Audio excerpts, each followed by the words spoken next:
বিনোদন দুনিয়ার সবচেয়ে আলোচিত সম্পর্কগুলোর একটি হানি আমির ও আসিম আজহারের প্রেম কাহিনী।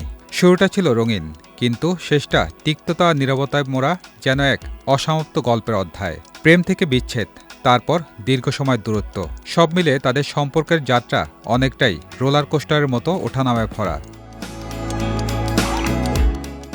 বিচ্ছেদের পর দুজনেই নিজেদের মতো করে এগিয়ে যান কেরিয়ারের পথে। প্রকাশ্যে একে অপরের বিষয়ে কোনো মন্তব্য না থাকলেও ভক্তদের নজরে এড়ায়নি ইঙ্গিতপূর্ণ কিছু বিষয়। সামাজিক যোগাযোগ মাধ্যমে ছোট ছোট প্রতিক্রিয়া, একসময় একই ধরনের পোস্ট বা ইভেন্টে উপস্থিতি, এসবই নতুন করে জল্পনার জন্ম দিয়েছে। সম্প্রতি আসিম আজহারের একটি কনসার্টে হাজির হন হানিয়া আমির। মঞ্চে পারফর্ম করার সময় আসিমকে হানিয়ার দিকে তাকিয়ে আবেগঘন ভঙ্গিতে গান গাইতে দেখা যায়। সেই মুহূর্তের ভিডিও সামাজিক যোগাযোগ মাধ্যমে ভাইরাল হওয়ার পর থেকেই ভক্তদের মধ্যে শুরু হয় নতুন আলোচনা।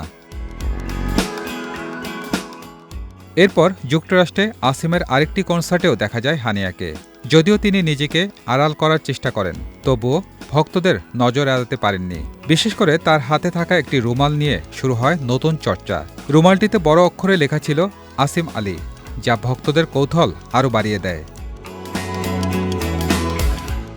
অনেকের মতে এটি কেবল কাকতালীয় নয়, বরং খুব সচেতনভাবে দেওয়া সম্পর্কের ইঙ্গিত। সামাজিক মাধ্যমে ভক্তরা একে সফট লঞ্চ বলে আখ্যা দিয়েছেন, অর্থাৎ কোনো আনুষ্ঠানিক ঘোষণা ছাড়াই নিজেদের সম্পর্কের বিষয়টি ধীরে ধীরে প্রকাশ করা।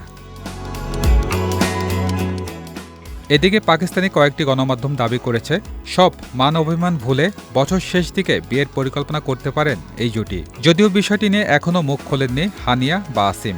প্রেম, বিচ্ছেদ ও পুনর্মিলনের গুঞ্জনে ঘেরা এই জুটিকে ঘিরে তাই ভক্তদের আগ্রহ তুঙ্গে।